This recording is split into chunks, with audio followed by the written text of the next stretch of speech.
A homeless man under arrest. An innocent child victim having a chance encounter with a very violent criminal. And the stabbing death of a South Florida teen. The president getting pushback. COVID-19 has been very divisive in this country. It's become a political issue, which is a sad, sad commentary. Against his winter COVID plan.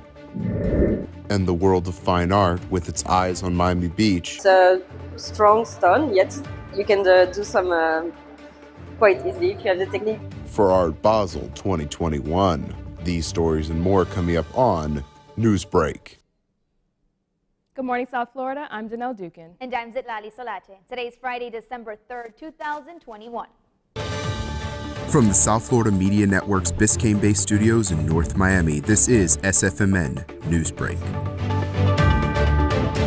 Arrest in Miami. DNA evidence tying a homeless man to the stabbing death of a Palm Beach County teenager. The 14-year-old victim is Ryan Rogers, and the arrest brings the first step towards closure since his death 2 weeks ago. Palm Beach Gardens police calling 39-year-old Semi Williams a dangerous monster. The chief says the man now charged with stabbing and killing Ryan is a homeless drifter who spent most of his time in Miami. But DNA evidence, we're told, places Williams at the crime scene. I would best describe it as an innocent child victim having a chance encounter with a very violent criminal. The mystery began on November 15th when the high school freshman and avid soccer player vanished after taking a bike ride. His body was found the next morning on Central Boulevard near the I-95 overpass.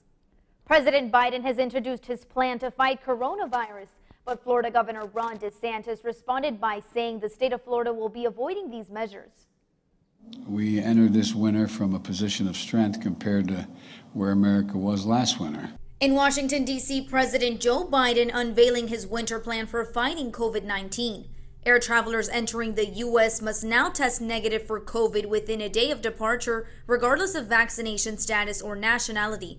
The Biden administration also extending a mask requirement for domestic travel through the middle of March. What you do when you travel, you take care, you're prudent. Travel always increases somewhat the risk of getting infected. The announcement just 1 day after officials confirmed the first recorded case of the Omicron variant in California. Governor Ron DeSantis responded on Thursday he will not be taking any new measures against the spread of this variant in the state of Florida. And I also just think what President Biden's doing by trying to impose more restrictions, I just don't understand it. I think all it's going to do is cause a lot of problems.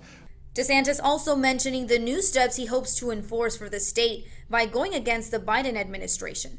We're going to look to see ways that we're going to see if the state of Florida can potentially do something to seek some relief. President Biden said that Omicron presents a challenge, but at this moment it could unite the nation in a common purpose. Now, as we move into the winter and face the challenges of this new variant, this is a moment we can put the divisiveness behind us, I hope. The White House also plans to increase vaccines, booster outreach, and free at-home COVID testing kits for those not covered by private insurance. The bottom line, this winter, you'll be able to test for free in the comfort of your home and have some peace of mind. Governor Ron DeSantis also signed 4 bills last month banning vaccine and mask mandates in the state of Florida. Another case of the new coronavirus variant Omicron to hit the U.S. This time, the second U.S. confirmed case coming out of Minnesota. The individual with mild to no symptoms recently traveled to New York and is said to be vaccinated. Health officials expect more cases to arise across the country due to genetic sequencing, so they're advising people with low immunity or those who are not vaccinated to hold off on travel for now. As the clock ticks closer to midnight, Congress managed to avert a government shutdown. Yesterday, a bipartisan agreement between lawmakers agreed to prevent a government shutdown.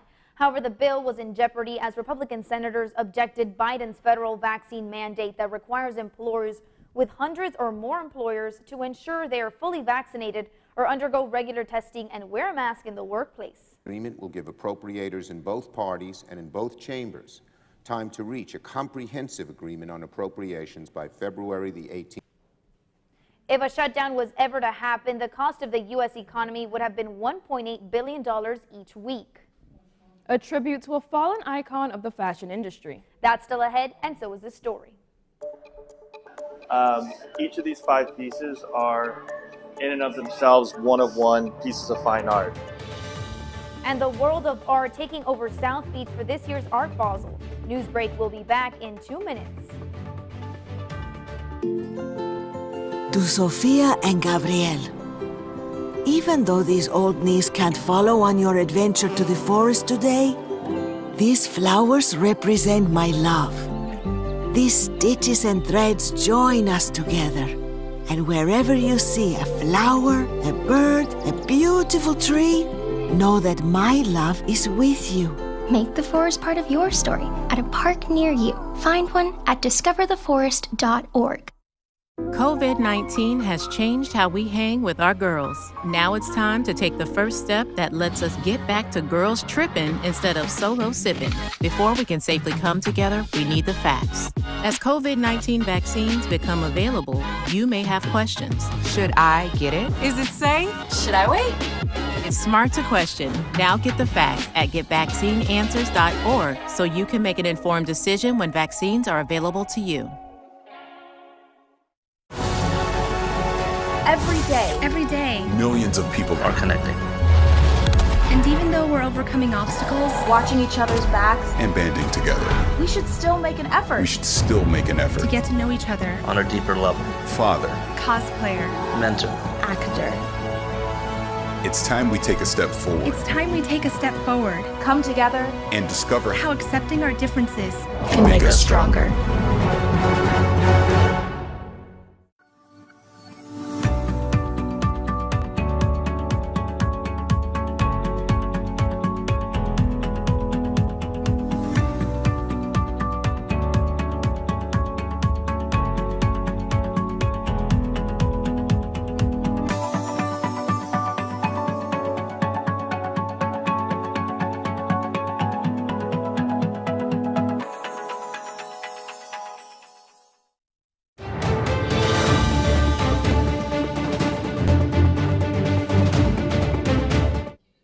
Miami's Art Week is here. As the city celebrates Art Basel this week, visitors can enjoy more than 200 art exhibitions. It all kicked off on Wednesday. But as the network's Lianis Polanco reports, you still have the weekend to take it all in.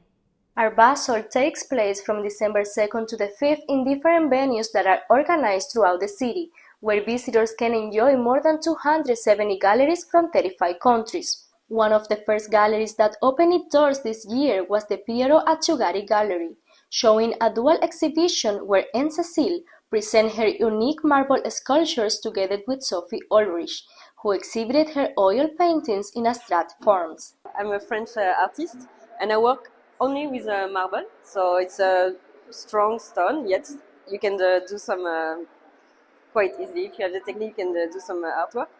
And here I do sculpture to try to express feelings. This gallery is open to the public and has an outdoor patio where guests can enjoy food, drinks, and live music to elevate their experiences. As Miami celebrates Art Basel Week, Faena Bazaar in Miami Beach takes us to another dimension with their Morphogenesis collection of digital and physical fashion items worn by celebrities like Madonna, Shakira, Doja Cat, and others. Today is we're launching a series of high-end fashion NFTs. Each of these 5 pieces are, in and of themselves, one-of-one pieces of fine art. Only one of them exists, and they are either made by famous designers or worn or owned by famous celebrities. Art Basel transforms the city every year, connecting galleries, artists, art pieces, as well as serving as a meeting point for the world of international art. From the Convention Center in Miami Beach, this is Lianis Polanco for South Florida Media Network. Another thing you can do at Art Basel is stop by the Design District to see Louis Vuitton's tribute for the late designer Virgil Abloh. Abloh was the first Black creative director for the European fashion house. His last collection will be displayed in the Design District all throughout the Art Basel festivities.